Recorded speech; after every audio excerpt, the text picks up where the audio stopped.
이란 전쟁 와중에 관세 후속 조치를 이어가고 있는 트럼프 대통령, 대체 어떤 생각을 하고 있는 걸까요? 경제 안보적 측면에서 분석해 보겠습니다. 이효영 국립외교원 국제통상 경제안보연구부 부교수와 함께하겠습니다. 어서 오십시오.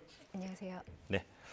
자, 무역법 301조, 이게 자국이 뭔가 불리하거나 그렇게 되면 징벌적으로 이렇게 부과를 할 수 있는 그런 관세인 겁니까? 네, 무역법 1974년 제정된 무역법 301조에서 309조를 통칭하는 게 이제 무역법 301조인데 무역 상대국이 미국이나 미국 기업에 대해서 불공정하거나 비합리적이거나 차별적인 그런 법제도 관행으로 인해서 미국의 기업들이 피해를 입게 될 경우에 이제 그에 상응하는 관세 인상 조치나 그런 보복 조치로 대응할 수 있도록 하는 것을 근거하는 법이거든요. 그래서 이제 특정국에 대해서 미 무역 대표부 USTR이 이제 불공정 무역 관행에 대해서 조사를 하고 그 조사 결과에 따라서 대응 조치를 대통령에게 권고하는 그런 형식으로 되어 있습니다. 예. 그런데 그런 평가가 자의적일 수 있다라는 우려가 나오고 있는 거잖아요. 그리고 실제로 그럴 가능성도 높은 거죠. 그렇지는 않고요. 조사 결과가 이제 공개가 되기 때문에 그 조사 결과가 자의적일 수는 없고요. 아, 그렇습니까? 그들이 정한 이제 불공정 무역 관행에 대한 기준이 이제 무엇인가에 따라서 자의적으로 평가할 수도 있을 것 같은데 사실상은 그 내용은 이미 미국이 이제 행정부 차원에서 이제 트럼프뿐만 아니라 그동안 미국이 여러 차례 불공정 무역 관행에 대해서 문제를 제기해 왔고 301조 조사를 개시하고 그 조치를 이용했었기 때문에 크게 자의적이라고 평가할 것까지는 없을 것 같습니다. 그러니까 기본적으로는 그 보조금이라든지 어떤 불공정한 이제 경쟁을 불공정하게 하는 그런 무역 관행들이 이제 무역 적자를 초래했다는 그런 논리이기 때문에 그런 논리를 아마 설득력 있게 주장을 하지 않을까 생각이 됩니다. 예. 만약 그런 논리를 들이밀면 우리도 그에 대해서는 반박을 할 수 있는 겁니까? 네, 의견 수렴 의견 수렴을 하는 과정이 정해져 있어서 아마 3월 15일부터 4월 17일까지인가 날짜가 정해져 있는 것 같은데 예. 그 이해 관계자들이 그러니까 이제 관세 대상이 될 수 있는 그런 국가들이 의견을 제출할 수 있는 그런 기회가 있습니다. 그래서 그 의견 수렴 조사 기간 동안에 의견을 제출할 수 있는 절차가 마련되어 있습니다. 예. 그렇다면 미국이 우리에게 만약에 301조를 이유로 관세를 이제 부과를 한다면 그 수준이 지난 합의 때와 마찬가지로 15% 수준에 머물 것인가? 이게 가장 큰 관심인 거잖아요. 네네. 무역 대표부도 이제 성명을 통해서 밝혔듯이 이번 301조 조사는 그 대법원 판결로 인해서 위법 판결을 받은 그 상호 관세를 복원하기 위한 것이다라고 이 얘기를 했었기 때문에 그 정도 수준으로 복원될 것으로 예상이 되고 있는데 변수가 없지는 않습니다. 예. 왜냐하면 불공정 무역 관행에 대한 조사 결과에 따라서 301조 관세를 부과할 수 있는 거기 때문에 이제 과잉 생산 문제를 들고 나왔거든요. 그래서 구조적인 과잉 생산 문제가 특별히 더 심각하다라고 판단될 경우에는 15% 이상으로 관세를 매길 수도 있지만 사실 이것이 뭐 우리나라를 겨냥했다고 보여지지는 않고요. 과잉 생산 문제를 이제 구조적인 과잉 생산 문제가 있다고 계속 지적해온 그런 국가들 대상으로 좀 더 타겟팅된 조사가 되지 않을까 판단을 해봅니다. 예.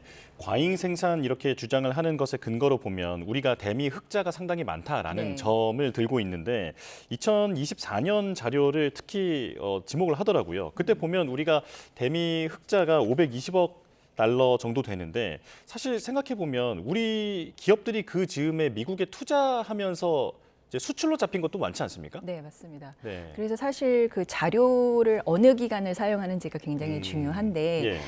특정 연도를 지목해서 무역 적자 문제를 지적하는 그거는 이제 공정한 방법은 아닌 것 같고요.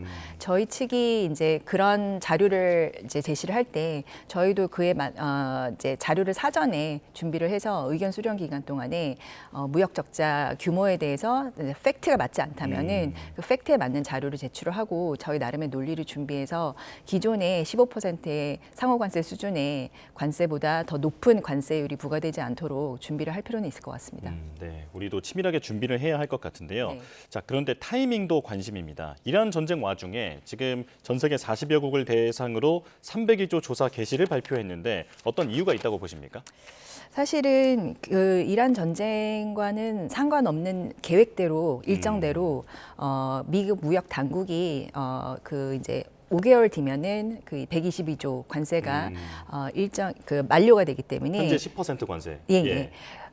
그 만료되는 시점을 이제 육순으로 계산을 해서 여러 가지 조사 절차가 있기 때문에 조사 절차를 감안해서 조사 개시를 발표한 것이라고 생각이 됩니다. 네. 왜냐하면은 300일조 조사는 사실 대통령의 포고문이 필요 없이 무역 대표부가 자체적으로 조사를 개시할 수 있는 권한이 있거든요. 그래서 2월 20날 이제 대법원 판결이 나면서 무역법 120조 따라서 그 10% 글로벌 관세가 이제 부과가 됐는데 그 이제 5개월 동안만 약 150일 동안만 부과를 할 수 있는 거거든요. 그래서 7월 말 정도면은 이제 이게 끝나니까 만료가 되니까 그 전에 조사를 끝내고 그에 따라서 조사 결과에 따라서 조치를 발동할 수 있는 시간을 이제 충분히 벌기 위해서 조사 개시를 이번에 발표한 거라고 보여집니다. 예. 그런데 무역대표부는 7월 중순 정도에는 조사를 끝내겠다라고 공언을 했는데 네네. 과거 사례를 보면 이 301조 관련된 조사가 상당히 시간이 오래 걸릴 수도 있다라는 얘기가 나오더라고요. 네, 과거에는 이제 일반적으로 한 뭐 7개월, 뭐 원래는 이제 12개월 총 이제 조사 개시부터 조치 발동까지 12개월에서 18개월 정도의 시간이 소요되는 것으로 이렇게 평균적으로 계산이 됐었는데 네. 사실 이제 지난번 미국이 이제 중국에 대해서 그 관세 전쟁을 벌이기 전에 301조를 이제 발동을 시켰거든요. 조사 개시를 하면서 그러니까 이제 중국의 지적재산권 침해라든지 강제 기술 이전에 대해서 301조 조사를 개시했고 이제 25%의 추가 관세를 부과하기로 결정을 했는데 그게 총 11개월 정도가 걸렸습니다. 예. 근데 사실 이번에는 사실 총 16개국에 대해서 301조 조사를 해야 되는 그 부담이 있긴 하지만 이미 작년 4월 달에 상하관세를 발표하기 전에 조사한 내용이 있어서 그 조사한 내용을 기반으로 좀 더 빨리 진행될 수 있지 않을까. 근데 이번에 이제 과잉 생산을 목표로 조사를 한다는 것이니까 과잉 생산 여부에 대해서 좀 조사를 집중하면서 조사를 진행하지 않을까 생각이 됩니다. 예. 지금 이란의 유가 상황도 좀 짚어보겠습니다. 호르무즈 해협이 사실상 봉쇄되어 있는데 네. 미국도 유가 상승에 대해서는 상당히 부담을 느끼고 있는 상황이잖아요. 네네. 자, 이게 중국을 염두에 둔 어떤 포석이다라는 해석이 있는데 이건 어떤 논리입니까? 당초에는 그러니까 이 호르무즈 해협 봉쇄로 인해서 중국으로 들어갈 수 이제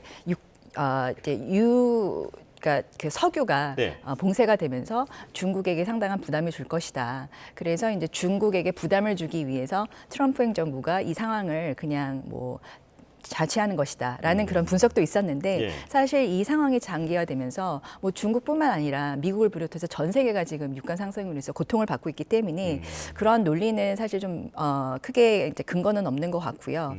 지금 현재 이제 유가가 고가 상황이고 그로 인해서 제조업 생산 비용이 상당히 증가를 하게 되고 또 물류 부담이 생겼기 때문에 지금 전 세계적으로 불확실성이 큰 상태입니다. 그래서 중국만을 겨냥한 이런 상황은 아니라고 판단이 됩니다.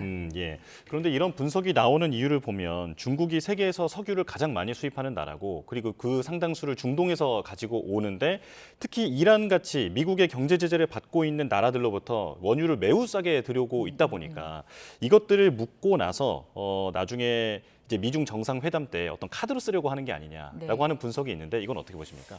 근데 그렇다고 하기에는 지금 이 상황 자체가 너무 정치적으로 뭐 지정학적 위기가 크기 때문에 그 카드의 일환으로 쓰기에는 너무 리스키한 그런 판단이 아닐까 생각됩니다. 저는 그분이 전문가는 아니기 때문에 예. 뭐라고 말씀드릴 수는 없는데 하지만 지금 사실 3월 말에 이제 미중 정상회담이 계획되어 있는 상황에서 이렇게 판을 키우는 것이 과연 유리한 것인지는 잘 모르겠습니다. 사실 이제 중국이 원하는 것은 미중 관계를 좀 더 개선을 시켜서 지금 이제 여러 이제 중국의 어떤 내수의 어려움이라든지 중국 경제의 어려운 상황을 타개하기 위한 또 포석으로도 생각을 하고 있는 것으로 보이거든요. 그래서 중국과 미국과의 관계가 미중 정상회담 이후에 좀 좋아질 것이라는 그런 전망도 있거든요. 예. 근데 사실 지금 상태로는 어떤지 잘 모르겠습니다. 근데 전에 이제 들렸던 얘기로는 이번 미중 정상회담이 중국에 대한 대미 무역 합의 이행 여부를 점검하기 위한 그런 자리이고 그리고 이제 히토류 자원 무기화 이 카드를 중국이 갖고 있기 때문에 그것이 사실 이제 미국의 제조업 성장이나 이 공급망 재편하는 데 굉장한 이제 부담이 되고 있는 상황이기 때문에 자원 무기화 가능성을 이제 좀 완화시키기 위해서 미중 정상회담을 활용할 것이다라는 그런 예측이 많아서 그런 측면에서 이제 그런 정치적인 그런 위기 카드보다는 경제적인 그런 이슈 타결에 좀 더 초점을 맞추지 않을까라고 저는 예상을 하고 있습니다. 예, 미국이 의도했든 아니든 이번 정상회담에서 유가가 상당한 쟁점이 될 것은 분명해 보입니다. 자, 그렇다면 우리 문제로 다시 돌아와서 쿠팡 사례 이걸 근거로 미국이 우리에게 어떤 불이익을 주지 않겠느냐라고 하는 걱정이 많았는데 어떻게 전망하십니까? 사실 쿠팡 사례는 개인정보 유출에 대한 그런 문제이기 때문에 이거는 지금 좀 우리로서는 굉장히 민감한 입장이고 미국은 이 문제에 대해서 이제 미국 기업에 대한 부당한 차별이다라고 이제 프레이밍을 하고 있거든요. 네. 그 쿠팡 투자자들이 301조 조사를 청원한 이유도 미국 기업에 대한 차별이다라고 얘기를 하고 있는데 사실 그 아시겠지만 그 USTR에서는 이 철회를 이제 한 상태고 이 청원에 네. 대해서 그리고 아마 이제 그 쿠팡 사태뿐만 아니라 전반적인 그 디지털 규제 이슈를 가지고 301조 조사를 하거나 하여튼 디지털 규제 이슈 전반을 다루는 방식으로 이 문제를 접근하려고 하는 그런 입장인 것 같습니다. 그렇기 때문에 쿠팡 사태에 이제 집중되기보다는 한미 간의 여러 디지털 규제 이슈들이 아직 남아 있거든요. 네. 그래서 이 이슈들을 이제 전반적으로 다루기 위해서 한 발 물러서고 좀 더 이제 어떤 접근 방식으로 디지털 규제 이슈를 다룰 것인지 지금 아마 고민하고 있는 상황이 아닌가 예상이 됩니다. 예, 미국이 301조 조사를 하겠다라고 밝힌 직후에 우리나라에서는 대미투자특별법이 국회를 통과했습니다. 네네. 어떤 관세 관련돼서는 우리도 협조할 의지를 보여줬다라고도 평가할 수 있을 것 같은데 벤스 부통령도 이에 대해서는 환영하는 메시지를 냈더라고요. 네. 네, 미국의 반응 어떻게 보고 계십니까? 사실은 김정 장관이 이제 러트닉 장관과 만나서 그런 이제 대미투자특별법에 대한 이행이 잘 되고 있다라고 얘기한 것은 저희한테 굉장히 그리고 그에 대해서 환영 메시지를 보인 것도 저희한테는 굉장히 고무적인 현상인 것 같고요. 특히 지금 이제 301조에 기반해서 관세를 이제 다시 부과하겠다는 그런 상황에서는 대미투자특별법의 통과가 굉장히 저희한테는 굉장히 좋은 그런 적기에 이루어진 성과라고 생각이 됩니다. 그래서 저희 이제 한미 간의 관세 협상이 좀 더 원활하게 될 수 있는 그런 기반을 마련했다고 보고요. 그래서 저희가 원하는 그 기존의 관세 수준 15% 정도로 관세율을 부과받을 수 있는 가능성이 매우 높아졌다고 보여지고, 근데 이제 단 한 가지 중요한 것은 저희가 미국에서 같이 경쟁하고 있는 다른 경쟁 대상국들 있잖아요. 네. 일본이나 EU에 대비해서 우리가 더 높은 수준의 관세율을 부과받지 않도록 하는 게 더 중요한 것 같습니다. 최대한 유리하도록 뭐 경쟁국들 대비 좀 낮은 관세율을 부과받을 수 있다면 더 좋은 결과가 나오지 않을까 생각이 됩니다. 예, 불확실성이 끝없이 나오고 있는데 우리가 좀 치밀한 대응이 필요해 보입니다. 네. 지금까지 이효영 국립외교원 국제통상경제안보연구부 부교수와 함께했습니다. 고맙습니다. 감사합니다.